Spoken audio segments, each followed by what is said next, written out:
Yes, yes, he is. And I am Rich. And on this podcast, we will be focusing on the Weird War Tales comic book series published by DC Comics from 1971 to 1983. On this episode in particular, we're taking a look at Weird War Tales number 65. But first, Rich has a little something to say to you. Intel Report. Bombshells, a 33-issue series by DC Comics that ran from October 2015 to October 2017. This was followed up by Bombshells United, a 19-issue run from November 2017 to August 2018. Writer Marguerite Bennett explores traditional genres and mediums of the 1940s, such as radio shows and propaganda films, to provide a realistic history for the Bombshells franchise. Each of their heroines has her own genre. Batwoman started off as a cheesy radio adventure reel. Wonder Woman is a war story. Supergirl is a propaganda film. Zatanna is this Hammer horror film. Catwoman is a noir spy story. The principle of the series is that in this alternate history, World War II, the women came first. No heroine is derivative of a male counterpart. They are the heroes. I got all of these and got artist Mirka Andolfo to sign issue 11 at Trevicon a couple years back. I love the whole double entendre of a bombshell being a dated slang for an attractive woman, which is how all the women are drawn. Hello, comics! All the covers are patriotic posters, which very well could have come from this version of the war. The series was inspired by a line of figurines released by DC Collectibles depicting superheroines in a retro 1940s look based on designs by Aunt Lucia. I have one of those too, Catwoman. This title was fun. Cover detail, art by Joe Kubert, 35 cents. Weird War Tales is red on white over a green background. An angry, bare-chested centaur with a full red beard rears up on his hind legs, firing a Thompson at point-blank range at an approaching tank. To the immediate left of the title reads, The Last Cavalry Charge. Cover date, July 1978. Date of release, April 11th, 1978. Old Comics Man, seen on eBay for anywhere between $6 and $110. Max, take it away with your comments and commendations. Okay, so for a Kubert cover, this one is pretty simple. We've got large figures and objects, a completely empty background. It all just couldn't have taken the master a very long time to take this one from the inbox to the outbox. Still, Joe Kubert was, and always will be a master, so the simplicity of the design actually feels purposeful here, allowing for the full impact of the unusual image to confront the viewer directly with as few distractions from the confrontation as possible. I mean, what we have here is a centaur with a machine gun charging at a tank. So, you really just want that to be the focus. And this gets that done. Not only that, but the horse parts of the drawing, if you want to get technical about things, are super on point. And anyone who even works in the comic book business will tell you, drawing horses ain't easy. So, in my opinion, Uncle Joe is just strutting his stuff on this one. I love it. Going to guess there's some backstory to a red-haired centaur charging a tank. There's not typically a lot of Irish on Peloponnesus way. Joe does Joe things. The tank takes up the whole right half of the cover and pushes the centaur to the lower left quarter. The gray tank's cannon appears to be aimed right at his head and excellently gives the spectator a sense of impending doom for the literal horse man. The color of the horse's half fur matches the orange hair and beard of the human half. Don't know why he's wasting his ammo like that, but this is an outstanding cover by the master. I am in. Let's see what's inside. And you know what's inside? What's usually inside? The introduction page. Art by first and last timer Val Mayerick. Synopsis. A skeletal Greek centurion stands on the lip of a cliff holding a scythe. In the valley below him, an army of living centurions is engaged in battle. A blonde woman in a billowing white dress stands on the other side of the canyon, also watching. In the background, a volcano spews smoke and flame into the air. Three Greek gods stand in the caldera, also watching the fighting. Death says, War is the greatest horror man has ever created on this globe. But in war, there are some things so terrifying that man could not have created them. Things so frightening that they can only be part of the weird war. Some mortals say that the Greeks invented modern warfare and fail to give credit where it is due. I am death, and all war is my domain.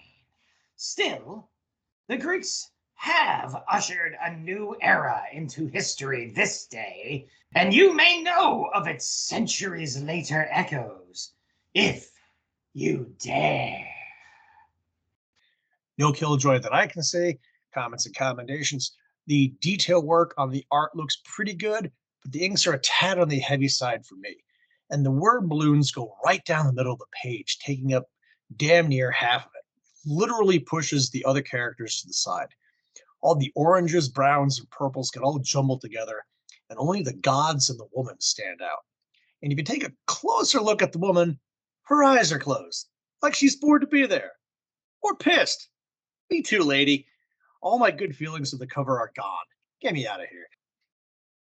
Okay, I liked the drawings and the design work on the page, personally. I mean, the layout was no doubt set up to let Death's soliloquy take up the middle of the image, so the other elements are acting as a frame for the speech, and I actually thought it worked.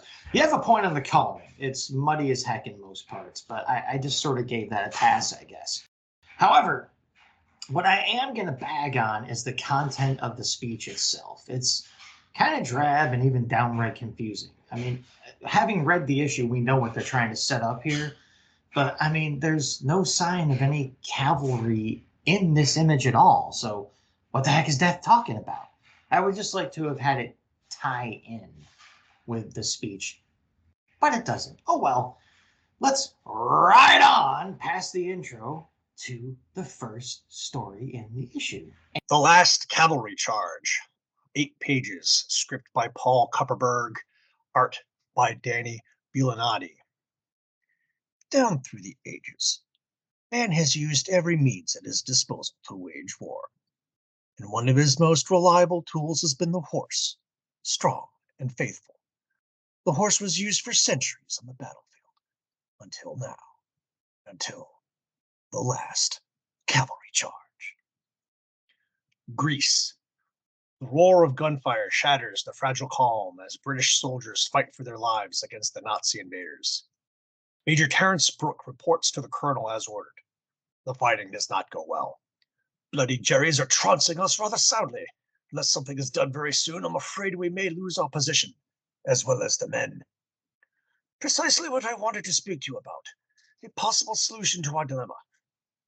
The colonel traces his finger along the map as he just describes the plan. We're going to send you and some troops around to the rear, Major, behind German lines. With any luck, you can draw some of their fire from us. Even the odds a bit, what? I see, sir. Terribly tough terrain, though. If I had some good men on horseback, I could run right over the blighters. I wish you'd forget your days with the mounted cavalry, Major. This is the 1940s. We have tanks and airplanes nowadays that will do the work of 1,000,000 horses. Still, sir, a charge is an effective means of... That's enough, Major. You are dismissed. As the Major leaves the command tent, he can't help overhearing 2 aides talking. Think the old boy's a bit bonkers, insists on living in the past. I'm surprised the colonel hasn't put him out the pasture yet, along with the rest of all the old war horses. 30 years of his life were spent in the service of His Majesty, all but the last 5 on horseback. For Major Brooke, the transition was anything but easy, and his mind wanders to the glorious era of mounted soldiers as he leads his men behind German lines. The sight of men on horseback racing across the field to face the enemy had been a sight to make a man proud. The Germans spring an ambush on the advancing British troops. Their aim is unerring, and the column is annihilated. Only the major, badly wounded, manages to escape the slaughter. Concealed under a shrub, he overhears two Germans talking. "We got them all. The German sharpshooter does not miss. Now the attack can proceed at midnight as planned. By morning, the verdammte Britishers will be no more. I can't just lay here waiting for the Grim Reaper to come fetch me. I have to get this information back to camp. But how? I'm trapped behind enemy lines, losing blood fast." As night falls, Brooke emerges from shelter and staggers back toward friendly lines. He stumbles upon ancient Greek ruins and collapses from the pain, needing to rest. For centuries, Greece had been the center of the world's civilization, but now the only remaining evidence of this once great empire were crumbling buildings dedicated to gods as long dead as their ancient worshippers. Even now, the temples are still a haven and a place to pray for life. Falling unconscious, he dreams of another, better time, a time differing from the present only in place and glory, on horseback in combat. A voice rouses Brooke. It's a beautiful blonde woman dressed in white with gold jewelry standing beside a horse. Waves of energy surround her. "I have heard your call, mortal, and Circe has come to aid you." "God blimey! Brooke, old man, you're hallucinating."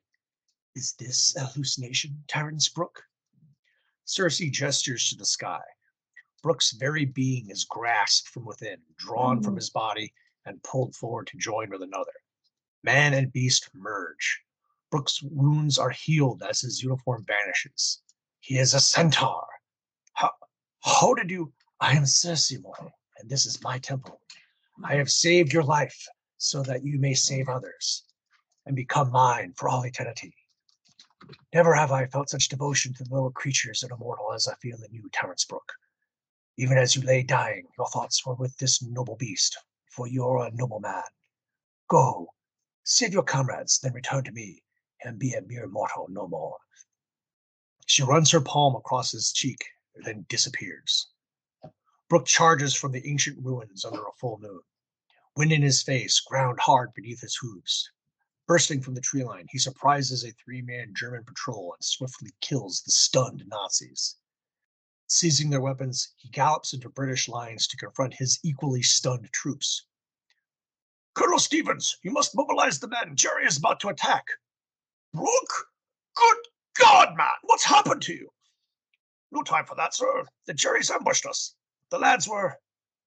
Anyway, I overheard two of the blighters talk about a midnight attack." "Why, it's almost that now." A sniper fires, and the colonel dies. The major is now in command. "Queue up, lads. The bloody Jerrys have invited us to tea. Let's not be late, what?" British follow their bizarre leader and meet the enemy attack head-on. Nazi troops who thought they went to face a sleeping land and find instead a raging tiger, poised for the kill and led by a bazooka-wielding centaur.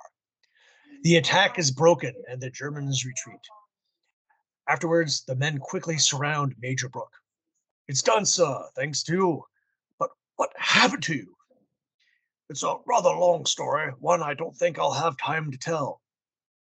No one sees the German soldier hurl a potato masher at them until it's too late. The grenade blast breaks Circe's spell, separating man from beast. Major Brooke's body falls lifeless to the ground, but his spirit lives on in the unharmed horse. Brooke gazes without emotion at the body by his hooves. Circe had spoken the truth. He was no longer a mere mortal. With a shake of his mane, he turns away from the British soldiers and goes to join his new master to enjoy his new freedom. Forever. Killjoy. Right off the damn bat, page 1, panel 1, Greece, 1943. I just didn't say the year for the synopsis. By summer of 43, Greece had been under the control of the Germans, Italians, and Bulgarians for about 2 years. That should have been 1941.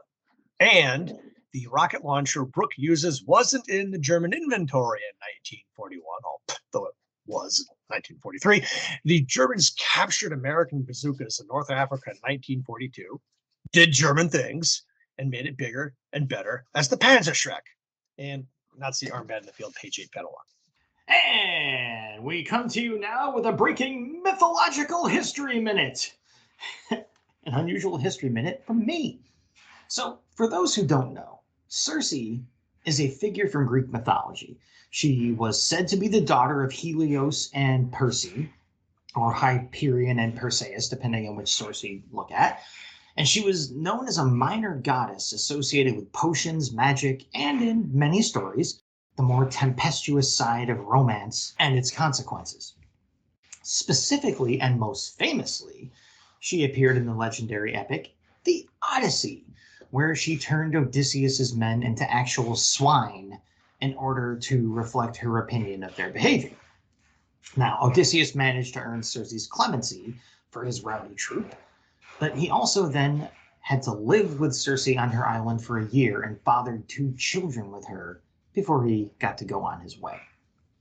Circe's jealousy was also responsible for the monstrous form of the figure known as Scylla, of the Scylla and Charybdis, between a rock and a hard place Greek myth thing, which I won't get into right now. And Circe's sister Pasiphae, which is Pasiphae, was the mother of none other than the legendary Minotaur. So Circe also gets a mention or two in Ovid's Metamorphosis stories. So Circe's kind of got a lot of history going on with animals, magic, and transformation here. And that's just in the realm of ancient mythological history. Just wait till you hear about her significance in the history of DC Comics. And your waiting is over, because I'm going to tell you right now, appropriately enough, that history has to do with a centaur. Specifically, coming from the Wikipedia, which did a great job summing up this craziness for everyone, a centaur in ancient Greece named Biron, B-I-R-O-N, or Byron. The witch Circe gives this centaur a potion to turn him fully human after he prevented an evil sorcerer from poisoning her water. But accidentally, the potion instead turned Byron into a full-on horse instead of a centaur. Unable to reverse the spell, she instead gave Byron, the now full horse, superpowers, including immortality, a consolation prize.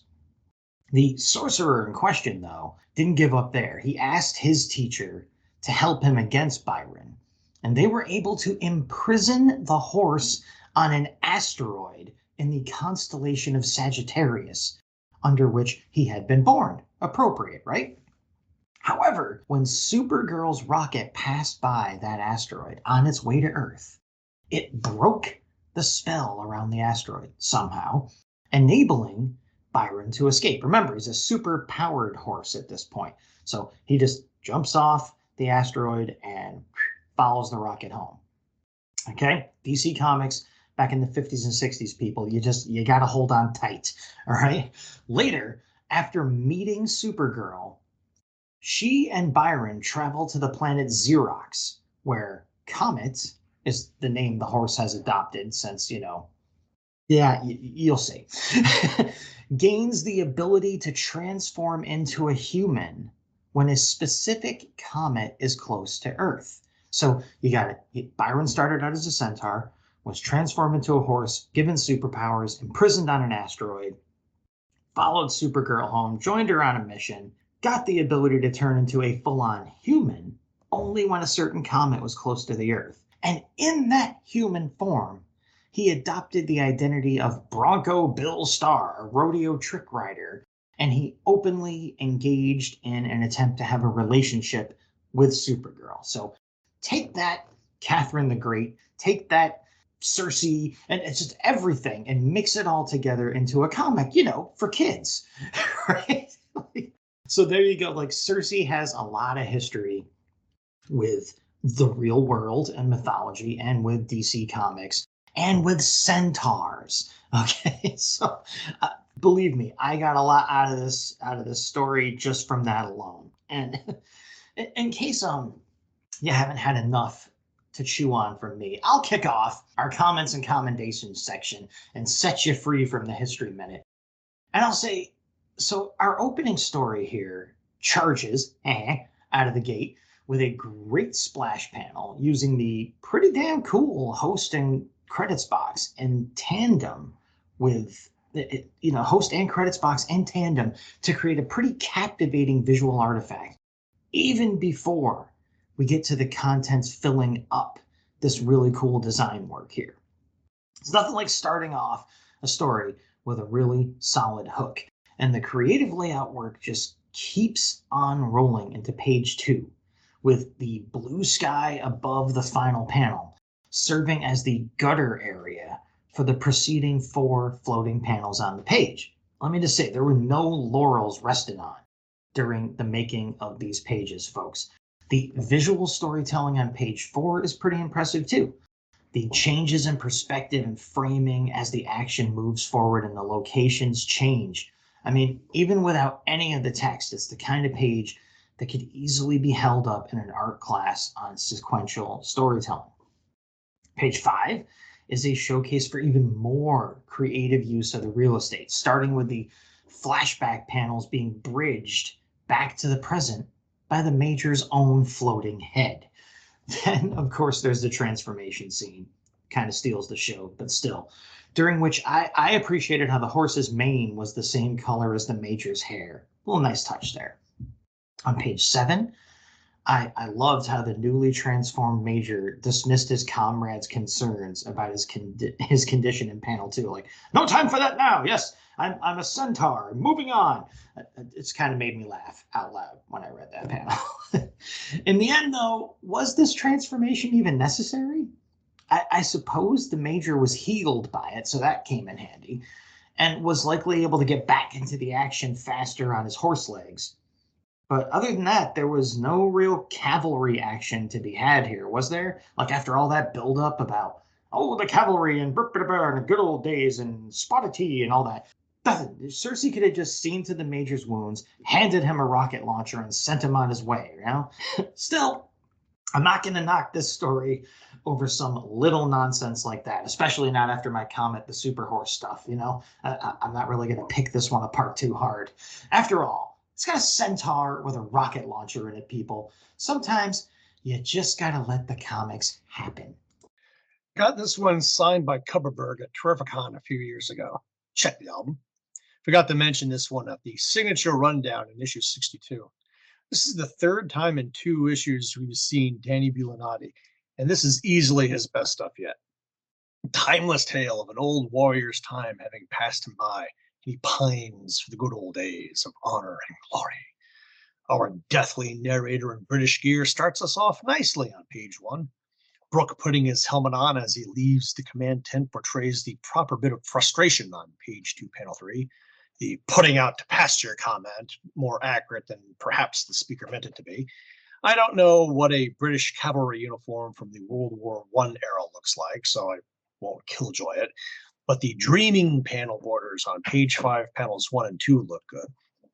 Centaur in action on page 6, panel 7, and the fired up Major rallying the men on page 7, panel 4 rock. Kupperberg and Bulanadi worked really well here, even with the admittedly minor killjoys. I like this one a lot. Second story has some work to do. But before we get to said second story, APO Weird War Tales. I'll start it off first with a missive from Kevin Dunleavy, 40 West 4th Street, New York, 10003. Dear Paul, it's a very rare thing when I read Weird War Tales before the other comics in the stack I bring home from the newsstand each week. So far, I can only think of 2 occasions that prompted me to do that, and both were the publication of Steve Englehart's WWT novels. Night Flight compared very favorably with the Spear of Destiny story last year, and even more favorably with the run-of-the-mill WWT issues. I usually find one story or art job in WWT worth the cover price, but this one was worth it several times over. I love how Steve blended elements of the military to make it a war story without a single uniformed soldier being used. Amazed by the bizarre aliens he crafted in the tale to capture a true feeling of weirdness, and Rick Estrada, ably assisted by Tatiana Wood's extraordinary coloring job, brought the story to life with extraordinary imagination. Loved it a lot. Here's to many more. And Paul responded with luck, there will be many more treasures in these pages, Kevin, beginning with The Iron Star novel-lengther next issue. Bob Toomey and Tom Sutton have teamed up to make that an extraordinary occasion, and we trust it will rise to the top of your comics stack in short order. Meanwhile, this issue represents an experiment of another sort. We commissioned The Last Cavalry Charge, and then discovered that there was already a story featuring Cersei in our inherited inventory, which is almost, but not quite, exhausted, as we've mentioned. Rather than scrap either story, because we felt both were worthwhile on rereading them, we decided to put them both under the same cover and create an almost novel-length feeling. Whether we've succeeded or not, only your reactions will reveal, but it's another case of our exploring new ways to make this a magazine more imaginative. Okay, and as kind of a counterpoint, my spotlighted letter starts off like this. Dear Paul, while the title of Weird War Tales implies that those tales ought to be weird, I think that issue number 60 was just, well, weird. The introduction and general atmosphere was that of a straight espionage adventure story, historically accurate and generally realistic. The sudden introduction, though, of three-eyed Uranians was a cold slap in the face, throwing tension and credibility out the window. These weird-looking guys had the same effect on the artwork. I like Rick Estrada when he inks himself. He brings out the marvelous things in his own pencils that no inker seems to understand. He has an Alex Toth-like simplification, which I've kind of pointed out myself, which gives his work impact. And the shots of the Hindenburg had the look of research to them. But those three-eyed clowns just looked too cartoony. It was impossible to take them seriously, and the story lost its authentic feel. Why couldn't they just have been from another country instead of another planet? Why did Simon blow up the Hindenburg? His reasons could have been explained a little more. I like stories with intriguing motivations, but this one was just short of puzzling. I'd like to see Steve write an atmospheric, authentic feeling war story that is weird without making it bizarre. And, dear listeners, this letter comes from someone whose name is possibly more fun to say than anyone else's I've ever encountered. Ebeppe Babatini. That is Beppebabbattini. It might be an L at the end, but I'm going to say it's Babatini because there's no way to pronounce an N and an L at the same time.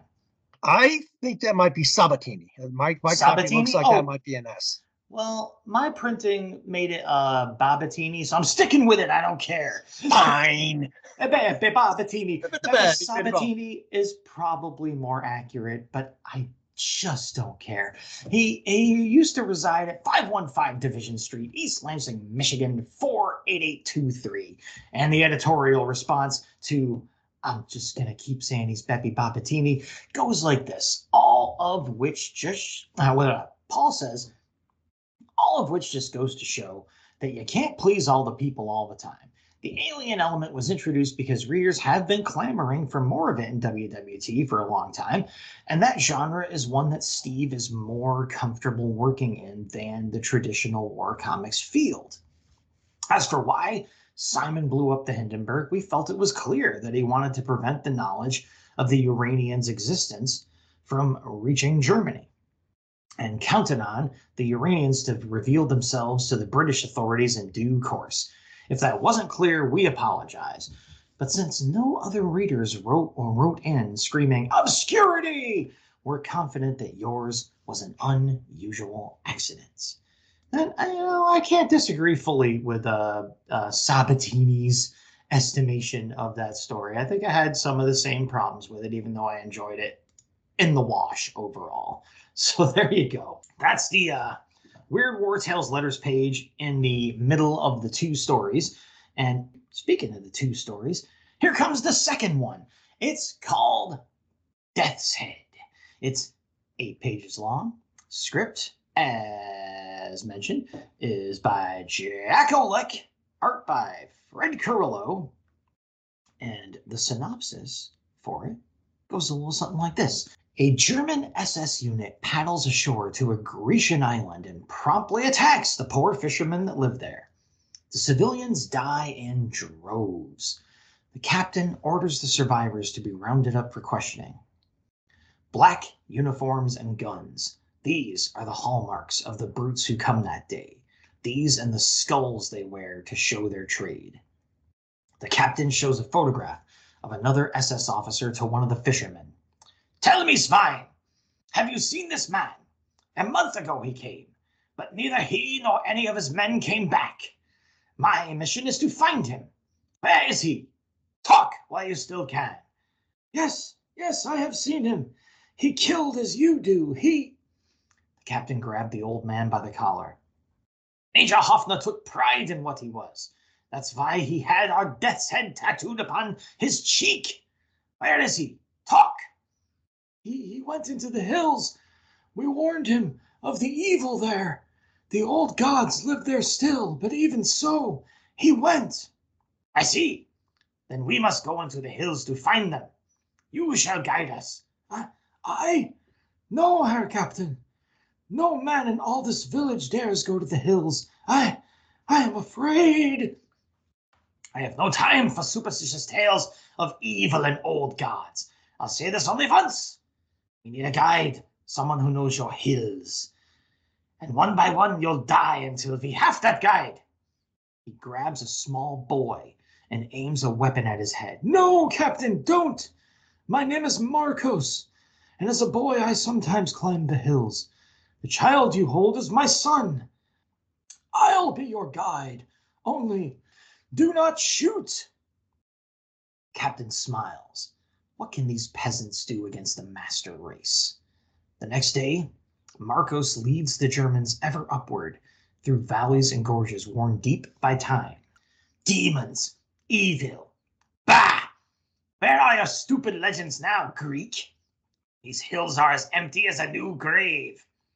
No, Captain, please do not speak so. I beg you.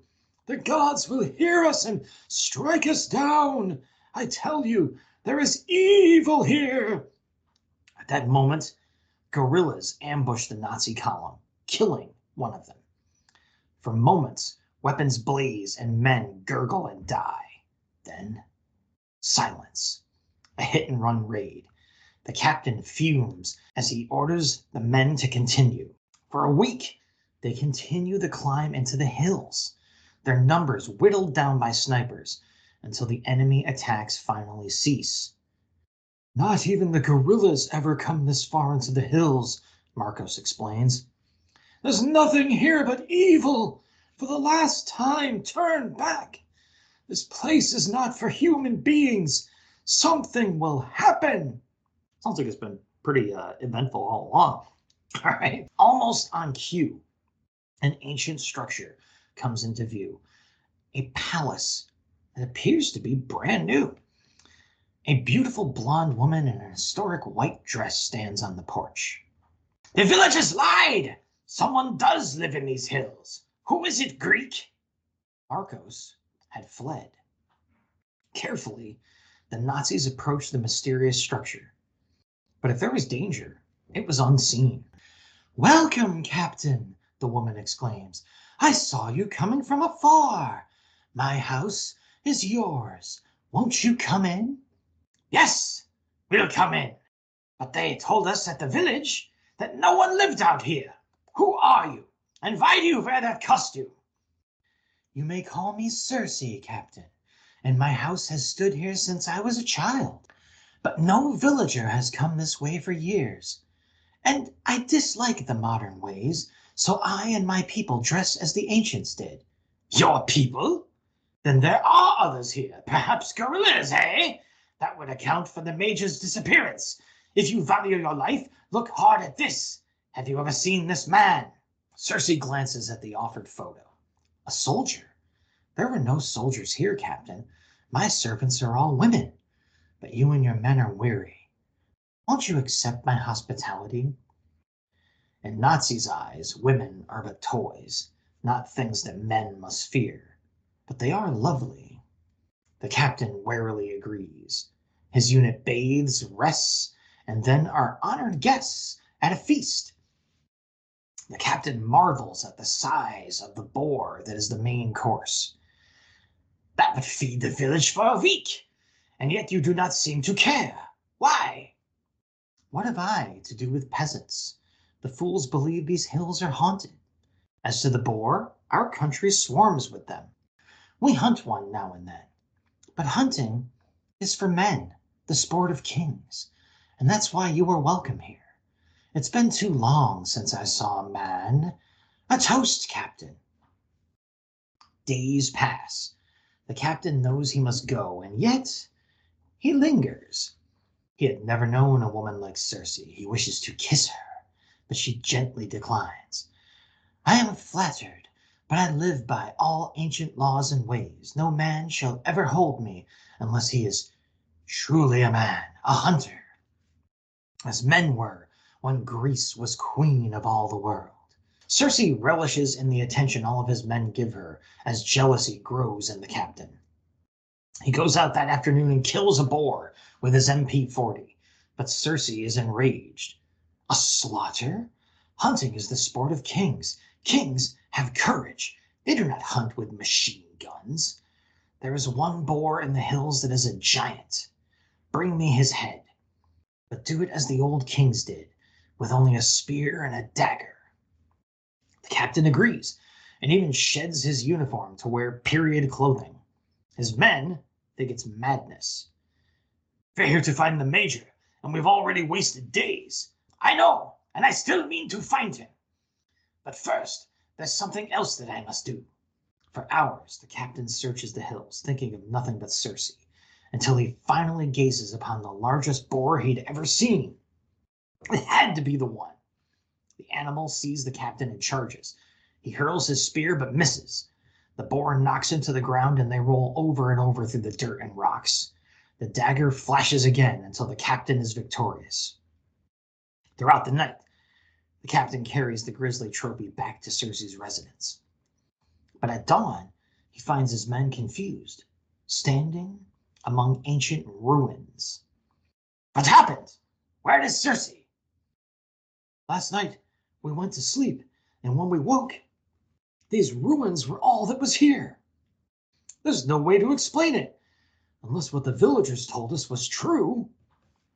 The tales the villagers had told come back to haunt the captain, and he feels queasy. In the middle of the ruins is a statue of Circe that seems to be glowing. The mythology lessons of the captain's youth return. Circe, the ancient sorceress, the one who turned Ulysses' men into swine. This must have been her home. Those boars we ate, they were... Yes, and look at the trophy you brought back. Horrors, such as he had never known, envelop the captain as he realizes he has found the major at last, a death's head tattoo on the animal's cheek. The end. No killjoy in particular, so I'll keep on yapping and kick off the comments and commendations. And I'll say, our second tale kicks off with a rather bland helmeted host, but the title logo is kind of cool. And it was nice that the host's dialogue actually referenced the opening story. So overall, not a bad start.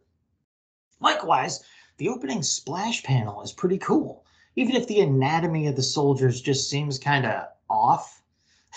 And okay, on page 2, panel 6, we are expected to believe that kid is that old man's son. Okay, far from me to judge, but damn, settle down there, Grandpa.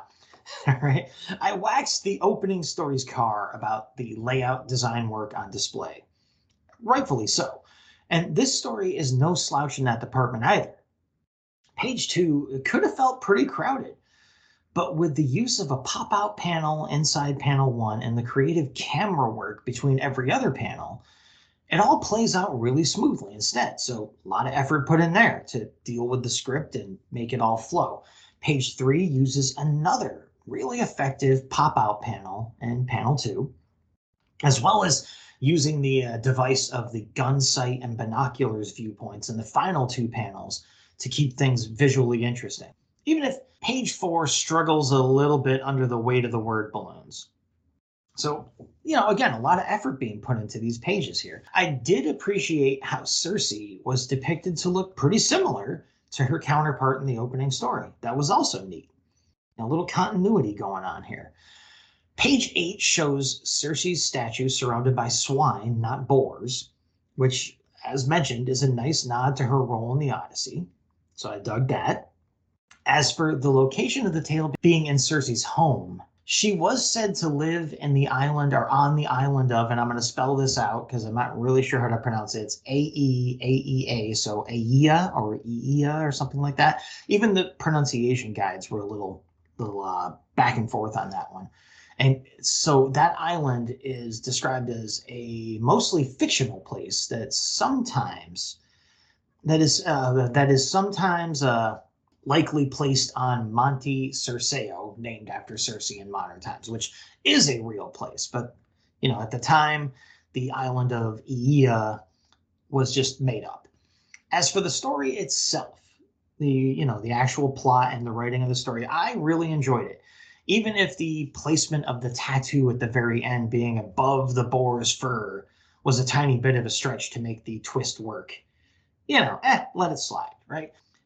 I thought this was fun, even somewhat meaty stuff overall. Meaty? Get it? All right, I'll shut up. Oleg pretty much copied his Mark of the Conqueror story from issue 49, a second Circe story. This requires a bit of research. I think Max went into some of this already, but fine. Circe is an enchantress and a minor goddess in ancient Greek mythology and religion. In most accounts, Circe is described as the daughter of the sun god Helios and the ocean nymph Perse. Again, we went over this already. Circe was renowned for her vast knowledge of potions and herbs. Through the use of these and a magic wand or staff, she would transform her enemies, or those who offended her, into animals. I guess that tracks for both stories, though maybe turning the major into a centaur would have been a slight stretch. I'll allow it. So, is it still cannibalism if you eat a human that got transformed into an animal? I wonder if there's any laws on the books for this in the Harry Potter universe with animaguses. Gotta say, I didn't see this coming. And it was probably one of the nastiest turns I've seen in the book. Oleg gets a bit verbose in this story. I shaved down some of the dialogue just to keep it moving along. Krilla's art is pretty good, but as I've said a few times already, I think he overdid it on the inks a bit. Women are not that pretty when they're obviously meant to be. The topless blonde dancing on page 5, panel 4 with the strategically placed hair does nothing for me. Page 2, panels 1 through 3 capture the menace of the Nazis well, however, and the balding fisherman with several missing teeth is a sweet touch of detail. All of page 7, the fight with the boar, captures the intimacy of killing another creature with a blade. The body language, the action leaving the boundaries of each panel during the combat. I like this one more as I did the write-up than I did during the first pass. So, what does that leave us? Ads. Yeah, that's what we have left. The ad I was thinking about last time, remember that? Here it is. Super Siren by Empire. It's a 6-panel comic strip style ad like the hostage snack cake ones. Mr. Jones is backing out of his driveway and has to hit the brakes to keep from hitting Bobby on his bike. Watch out, Bobby! I'm sorry, Mr. Jones. Bobby goes home and is met outside by his mom. Bobby, Mr. Jones told me what happened. You're punished. No more bike riding. Bobby, feeling badly, is now out walking until he passes a toy store and sees a rack of Super Sirens inside.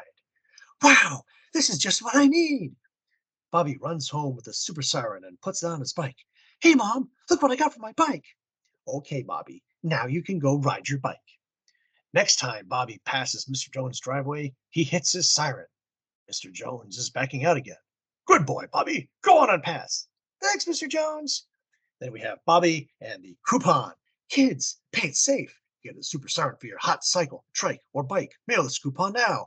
And it's got all the usual, as seen on TV, blah, blah, rush my order so I can be the first on my block, the blah, blah, I include $5.99, blah, blah, blah, blah, blah, blah, blah.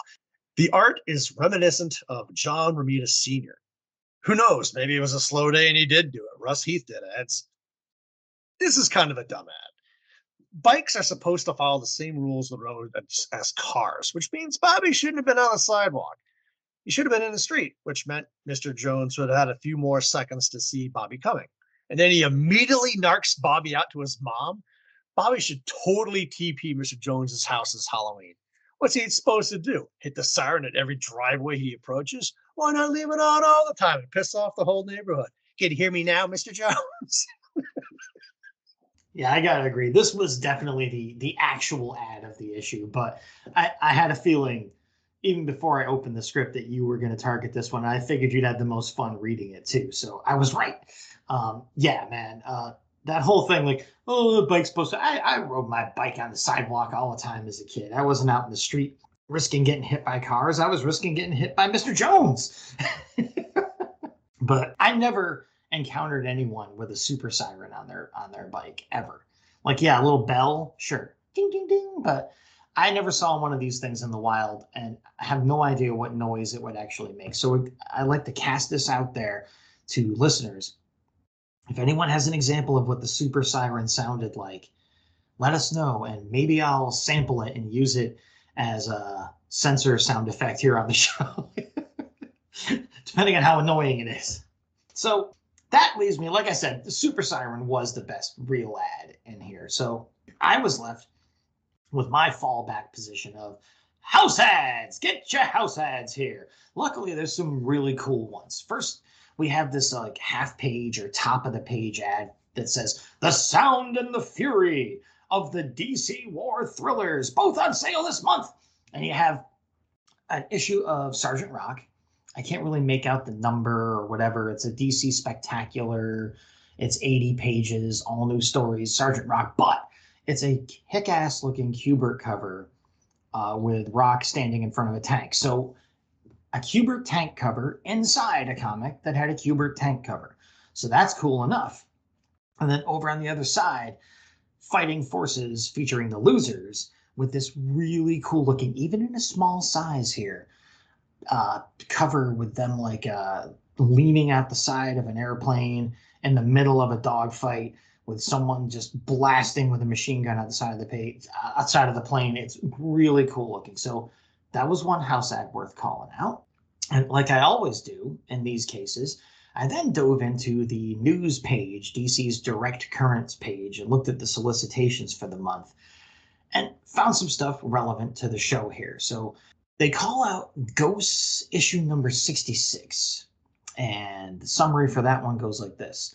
Carl Wessler and Fred Carrillo. So there you go. Fred Carrillo working, keeping himself at work, keeping employed over in Ghost number 66, have a conversation with a corpse. Nestor Malgapo is touched by the haunted hands from heaven. And Robert Conagher and Noli Penalagan pick a phantom flower.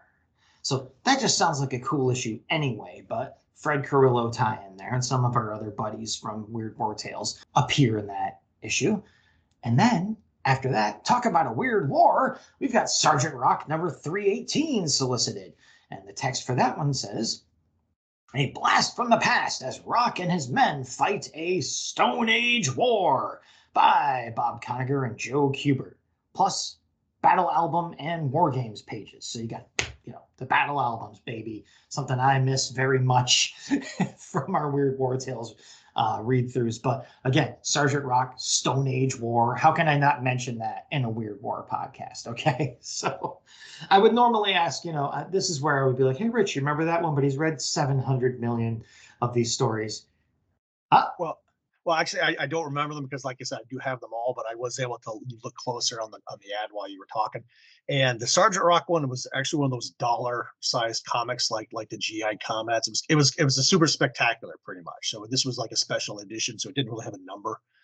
And the Our Fighting Forces one, it's issue 180, and the next issue would be 181, which is where Our Fighting Forces ended.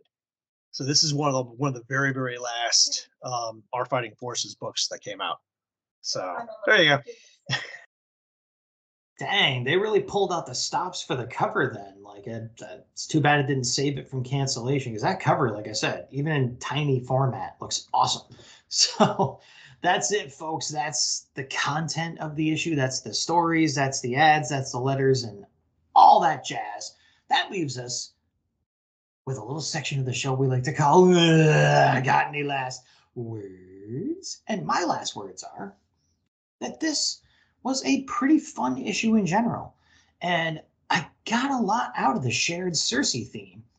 Even if the second tale was an, oh, gee, we do have some more Oleg inventory stories laying around after all. And as Rich mentioned, which I forgot, is a pretty close copy to another story we already read with the you've eaten your own comrade, or in that old story, it was the guy's son. But I missed that entirely. So Oleg gets away with stuff like that because of readers like me. But, I still had a lot of fun with this one. I mean, the second story, as we mentioned, had accidental cannibalism in it, so not exactly unentertaining.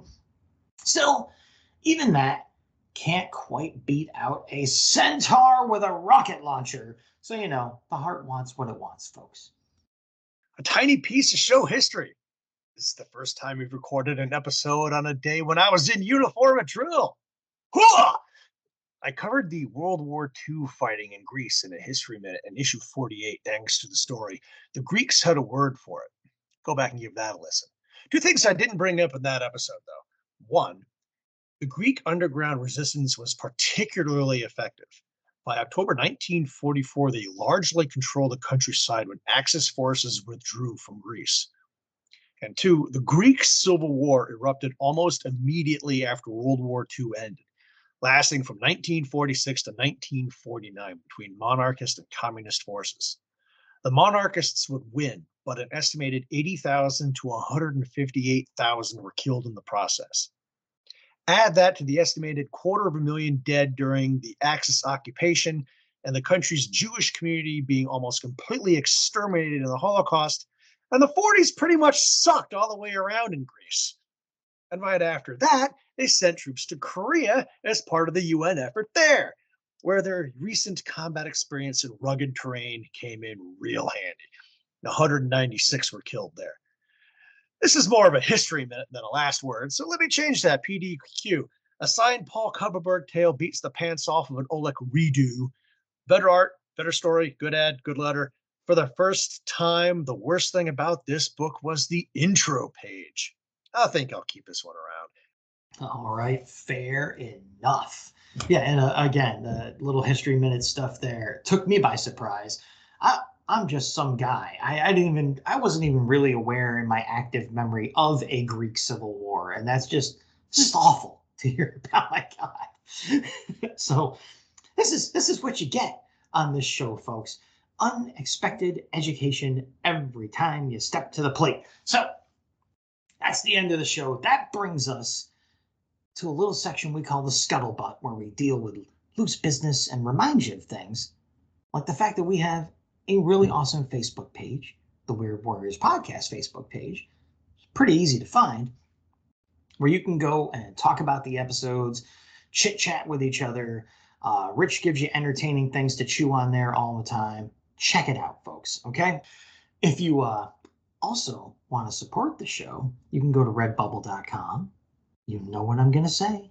You can get our awesome logo that was drawn and designed by Bill Walco of theherobusiness.com and of Archie Comics fame. You can get that logo put on any piece of merch that you can find on redbubble.com. And if you do that, you get that merch, you take a picture of it, and you send it to the Facebook page via Messenger, you will receive a Sam Star, of which we should have none left, but we somehow still do, which is very sad.